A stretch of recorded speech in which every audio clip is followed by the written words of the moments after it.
지금 읽은 본문은 수요일하고 목요일 보시니 묵상 본문입니다. 새벽에도 목사님들이 설교하셨기 때문에 내용이 중복되고 겹치는 내용이 있을 겁니다. 근데 제가 묵상한 본문, 묵상한 내용 중심으로 함께 은혜 나누기 원하는데요. 제가 그 묵상의 방법들이 여러 가지 있지만 큰 틀 안에서는 하나님께 기도하고 읽고 실천하는 것입니다.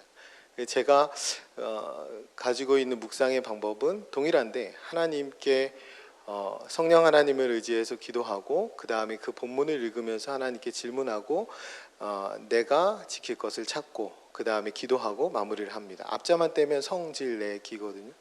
그래서 성질이 날 때 묵상을 해야 된다라고 생각합니다.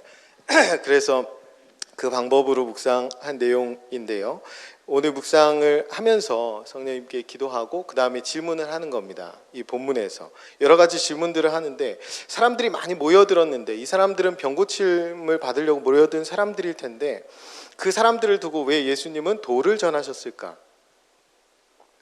자기들이 바라지 않는 것, 바라던 것이 이루어지지 않고 예수님 그냥 말씀을 전하고 계신데 왜 이 사람들은 떠나지 않아서, 여기 본문에 보면 무리들 때문에 결국엔 중풍병자를 지붕에서 내리거든요. 그러니까 예수님이 도를 말씀하신 다음에도 이 무리들은 왜 떠나지 않았을까? 그리고 남의 집 지붕을 뚫은 사람들을 향해서 예수님은 왜 믿음 있다고 하셨을까? 그리고 이 중풍병자를 왜 작은 자라고 부르셨을까? 그리고 왜 육체적인 질병을 치유하기 전에 먼저 죄 사함을 먼저 주셨을까? 그리고 가장 의문이 되는 거는 이 서기관들은 왜 여기 앉아 있을까? 이겁니다. 이 인간들은 어떻게 여기 앉아 있을 수 있을까? 이거예요. 이게 질문이었어요. 왜냐하면 이게 지금 인산인해를 이루어서 이런 모습 대부분 다 서 있는 거 아닙니까? 그런데 이 인간들은 어떻게 여기 앉아 있었을까? 이런 것들이 이제 의문이죠. 그런 질문을 가지고 본문을 대하면서 그 가운데 이제 하나님이 주시는 음성들을 찾는 것입니다. 인산인해를 이루었어요. 왜냐하면 예수님이 놀라운 기적을 행하셨고 그분이 다시 돌아오셨다는 말씀을 들어서 그분 앞에 기적을 바라고 치유를 바라고 사람들이 몰려간 것입니다. 그런데 그들이 몰려갔는데 예수님은 그들을 치료하지 않고 뭘 하셨냐면 도를 전하기 시작하셨어요. 그런데 이 사람들이 당연히 말씀 대신 기적을 원했을 텐데 도는 말씀, 복음을 전했다는 말입니다. 그런데 예수님은 그 복음을 먼저 전하셨어요. 그거는 말씀 없는 기적으로 하나님의 나라가 보여지지 않기 때문에 그렇습니다. 의외인 모습은 뭐냐면 이들이 떠나지 않았다라는 거예요. 처음에는 이적과 기적을 바라고 모여들었지만 하나님 나라의 복음을 말씀하시고 나니까 그것이 정말 기적인 줄 알고 그곳에서 머물렀다라는 거예요. 그곳을 떠나지 않았고 중풍병자를 지붕을 뚫어서 내려야 될 정도로 그들은 틈을 주지를 않았어요. 그 자리에 있었다라는 것입니다. 그러니까 처음에는 기적을 보고 모여들었던 사람들이 하나님 나라의 복음이 선포되고 나자 그것이 기적인 줄 알았다라는 것입니다. 성경에서 언제나 기적과 치유는 하나님 나라를 보여주는 상징이요 표적이었습니다. 하나님 나라를 보게 되면 그것이 중요한 것이 아니라 하나님 나라가 중요한 것을 깨닫게 됩니다. 하나님을 보게 되면 하나님이 가장 중요함을 우리가 깨닫게 되는 거예요. 그래서 신앙생활은 하나님께 집중하는 것입니다. 그리고 하나님의 나라를 바라보는 거예요. 말씀이 드러내는 하나님의 나라를 집중하고 살아가는 것입니다. 그런데 우리는 말씀을 믿는다고 하면서도 우리가 말씀을 통해서 세상에 무언가를 얻기 위한 수단을 삼을 때가 많이 있습니다. 하나님을 세상에서 내가 더 잘 살기 위한 수단으로 하나님을 전락시킬 때가 많이 있다라는 거예요. 그래서 우리에게 중요한 것은 무엇이냐? 하나님과 하나님 나라에 집중하는 것이 중요합니다. 그것이 신앙생활입니다. 그러기 위해서 꼭 필요한 것이 뭐냐면 하나님의 말씀에 창념하는 것입니다. 말씀을 읽는 것, 그리고 말씀을 묵상하는 것. 그 말씀이 밥 먹여주냐? 바빠 죽겠는데 묵상 어떻게 하냐? 이런 마음이 속에서 올라올 때가 있습니다. 그러니까 바빠서 빨리빨리 사는데, 그래서 열심히 사는데, 열심히 달리는데 여러분 그 방향이 잘못되면 다 소용없습니다. 여러분 우리가 신앙생활 열심히 하는데 하나님 앞에서 열심을 내는데 그것이 하나님의 나라와 무관한 것이면 차라리 열심을 안 내는 것이 낫습니다. 하나님의 반대편에서 열심을 내고 있으면 그 하나님이 기뻐하시는 일 아닙니다. 그러니까 먼저 무엇을 해야 되냐면 하나님과 하나님의 나라를 볼 수 있어야 합니다. 말씀으로. 하나님께서 떡으로만 사는 것이 아니라 말씀으로 산다고 말씀해 주셨습니다. 이 말은 뭐냐면 떡이 필요하죠. 사는데 당연히 떡이 필요합니다. 그런데 믿음 없으면 못 산다라는 거예요. 그래서 뒤집어 말하면 왜 말씀 읽어야 되느냐, 왜 묵상해야 되느냐, 살기 위해서 하는 것입니다. 그 질문, 그 당위 앞에 다른 이유가 없는 거예요. 살고 싶으면 하는 것입니다. 하나님께서 오직 의인은 믿음으로 말미암아 살리라 말씀해 주셨습니다. 믿음은 뭘로 생깁니까? 믿음은 말씀을 들음으로 생깁니다. 그러니까 우리가 믿음으로 온전히 의인답게 살기 위해서 말씀을 읽고 묵상하는 것입니다. 그러니까 우리가 하나님을 보고 하나님 나라를 바라보며 살기 위해서 제일 먼저 필요한 것은 하나님의 말씀을 읽고 그 말씀을 주야로 묵상하고 그 말씀을 지켜서 행하는 것입니다. 그것은 우리에게 생명만큼이나 중요한 일입니다. 여러분, 네 사람이 중풍병자를 지붕을 뚫고 내렸어요. 이게 마가는 딱 한 문장으로 기록하고 있는데 이게 사실 지붕을 뚫고 사람을 내린다는 게 이게 단순한 일이 아니에요. 왜냐하면 지붕이라고 하면 사람들이 올라설 만큼 단단하지 않겠어요? 근데 그걸 뚫었어요. 그러면 막 뭐가 쏟아질 거잖아요. 그리고 그 집주인도 그 안에 있을 거잖아요. 그러니까 이게 그냥 단순히 그런 내용이 아닌데 마가는 이걸 그냥 단순하게 기록합니다. 그리고 그것을 믿음이라고 합니다. 예수께서 그들의 믿음을 보시고 중풍병자에게 이르시되 작은 자야 내 죄 사함을 받았느니라 하시니라. 왜 작은 자라고 했을까요?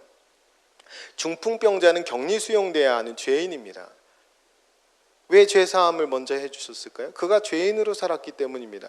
그가 병자이기 이전에 먼저 죄인이었기 때문에 하나님께 천형, 하나님께 저주를 받아서 중풍병을 얻었다, 문둥병을 얻었다. 그래서 그들과 가까이 하면 안 된다. 그들은 격리되어야 된다. 그래서 그는 어떻게 살았을까요?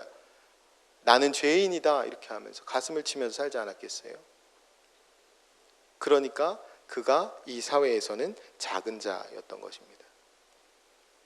그가 육체적인 질병보다 더 아팠던 것은 뭐냐면 죄인이라는 멍에를 짊어지고 살아야 됐던 거예요.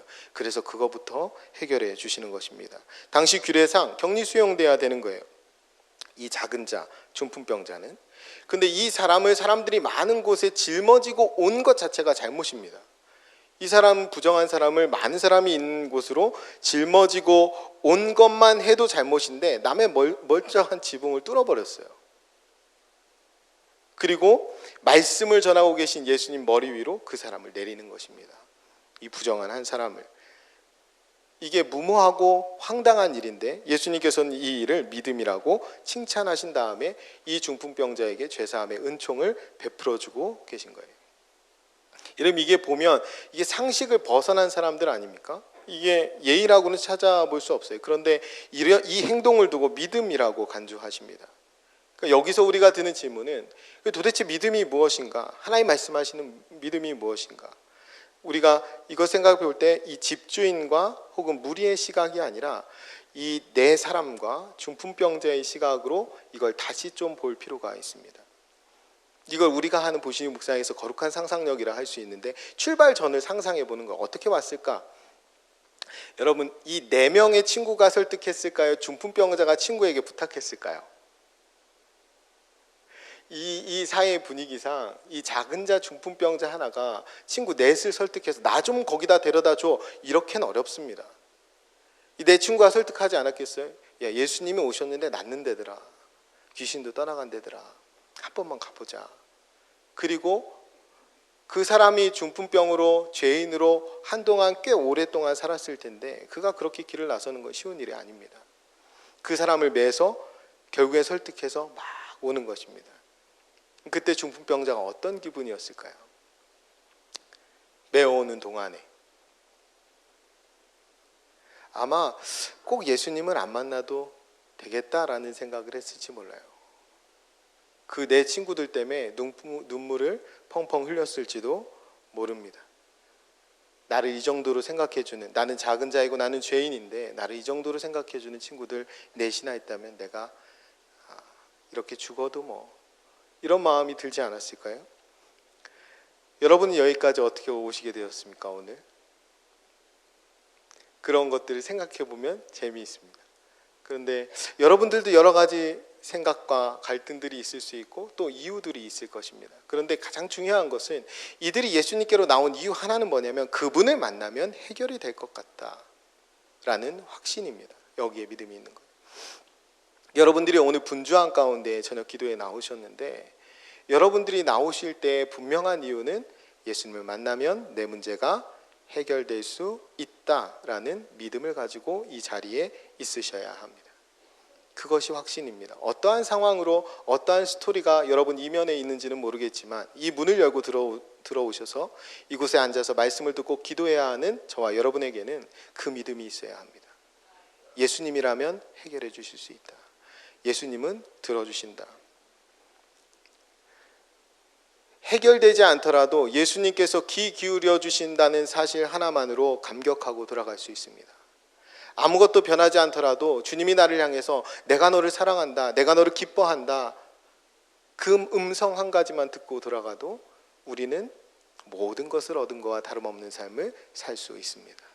마치 중풍병자와 같이 오늘 기도하는 자리가 여러분이 예수님만 의존하는 자리요, 또 예수님만 부르는 자리요, 예수님만 깊이 만나는 그런 자리가 되었으면 좋겠습니다. 이들은 확신하고 믿었기 때문에 상당 부분 희생과 손해를 감수하고 이 일을 시작하는 거예요. 여러분, 네 사람이 이 중풍병자를 메고 오는데 이 희생을 감수하지 않고 할 수 없는 일이고, 이 손해를 감수하지 않고는 남의 집 멀쩡한 지붕을 뚫을 수가 없습니다. 그들 예수님을 만나기 위해서 대단한 값을 지금 지불하고 있는 거예요. 이게 무모하기도 하고 그 모험적이기도 한데 이 일을 하는 거죠. 이 일을 왜 합니까?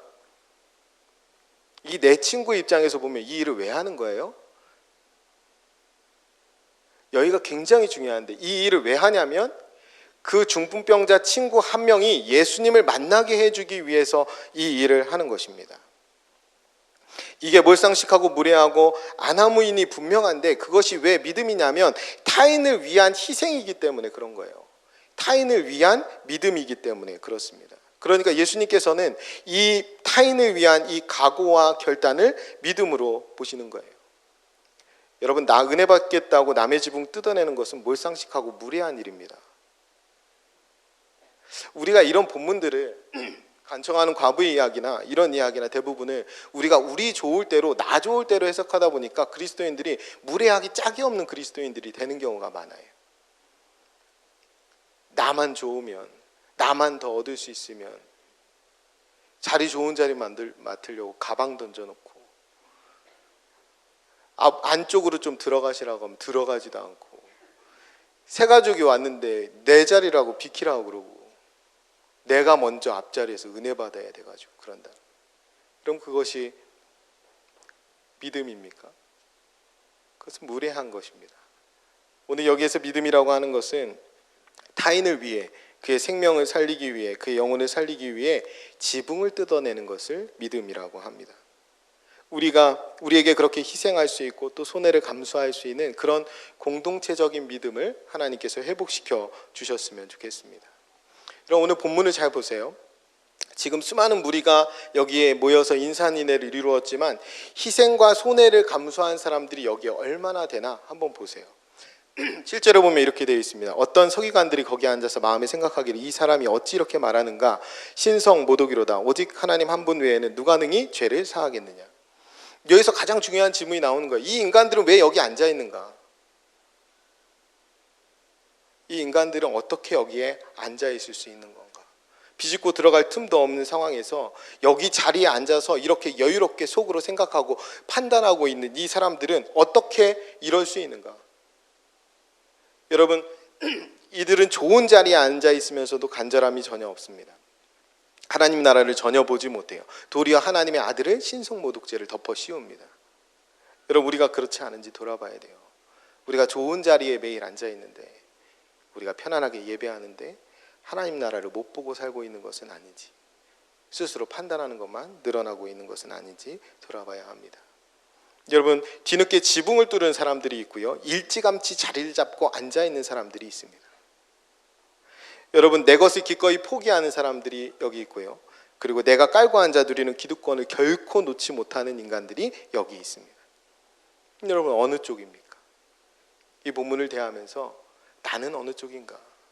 나는 어느 위치에 있는가? 여러분, 믿음은 계산이나 다름없습니다. 나는 계산이 끝났는가? 나는 가장 소중한 주님을 위해 그리고 주님이 소중히 여긴 그 사람을 위해 나는 희생하고 손해를 감수할 그 계산이 끝났는가? 그 믿음이 나에게 있는가? 그렇게 확실한 믿음을 가지고 주님을 따를 때만 거기에 치유의 역사가 있고 회복의 역사가 있고 죄사함의 역사가 있는 것입니다. 제가 이 본문을 묵상하면서 내면에 계속 들은 주님의 음성은 성전을 헐라, 성전을 헐어버리라, 한 사람도 구원하지 못하는 그 성전 헐어버리라, 이 음성입니다. 여러분, 중풍병자는 그 주변의 사람들이 다 죄인이라고 여겼어요. 가까이 하지 않습니다. 그 사람은 그냥 혼자예요. 그리고 그 사람은 스스로 사람의 방법으로 온전해 줄 수 없는, 그래서 그냥 하나님께 저주받은 사람입니다. 그 사람을 가까이 하는 것은 부정해지는 거예요. 그런데 그에게 4명의 친구가 다가갑니다. 이들에게는 율법의 틀보다 더 중요한 것은 친구 한 사람을 살리는 일입니다. 그 틀을 깨는 그 상징의 모습이 지붕을 뚫어내는 거예요. 예수님에게 중요한 일은 뭐였습니까? 예수님도 동일하게 한 영혼을 살리는 일이었습니다. 이 성전을 보십시오. 얼마나 멋집니까? 그럴 때 예수님 뭐라고 합니까? 내가 이 성전을 헐어버리겠다. 왜 그럽니까? 과부의 가산을 삼키며 그렇게 지어진 성전, 그래서 가난한 자, 작은 자는 발도 디디지 못하는 그 성전 내가 헐어버리겠다, 이렇게 말씀하는 것입니다. 그 예수님의 말씀, 그 예수님의 믿음과 이 내 친구의 믿음은 있다 있습니다. 우리의 믿음이 어느 지점을 향해 있는지, 우리의 믿음은 어떤 모습인지 점검할 수 있었으면 좋겠습니다. 12절에 그가 일어나 곧 상을 가지고 모든 사람 앞에서 나가거늘 그들이 다 놀라 하나님께 영광을 돌리며 이르되 우리가 이런 일을 도무지 보지 못하였다 하더라. 여러분, 이들이 도무지 보지 못한 일은 뭔가요? 이들이 도무지 보지 못한 일은 중풍병자가 죄 사함을 받는 일, 그리고 중풍병자가 치유받는 일, 나아가서 지붕을 뚫어버리는 믿음을 본 적이 없는 것입니다. 그리고 그러한 믿음을 칭찬하시는 주님을 본 적이 없는 거예요. 죄인 한 사람을 살리기 위해서 전부를 걸어버리는 공동체를 본 적이 없는 것입니다.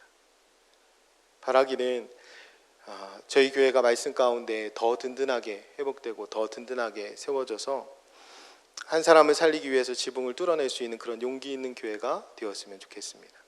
그런 믿음이 있는 교회가 되었으면 좋겠어요. 그래서 그 믿음을 하나님께 인정받는 교회가 되었으면 좋겠습니다. 한 사람을 살리기 위해서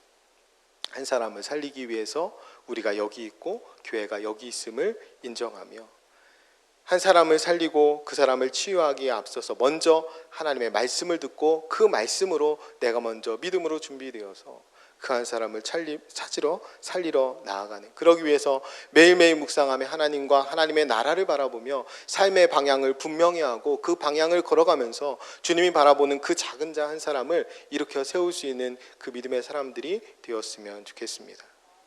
그래서 한 사람을 살리기 위해 기꺼이 희생하고 손해보는 그런 교회가 되었으면 좋겠습니다. 그러기 위해서 저와 여러분 각자가 그런 한 사람이 되었으면 좋겠습니다.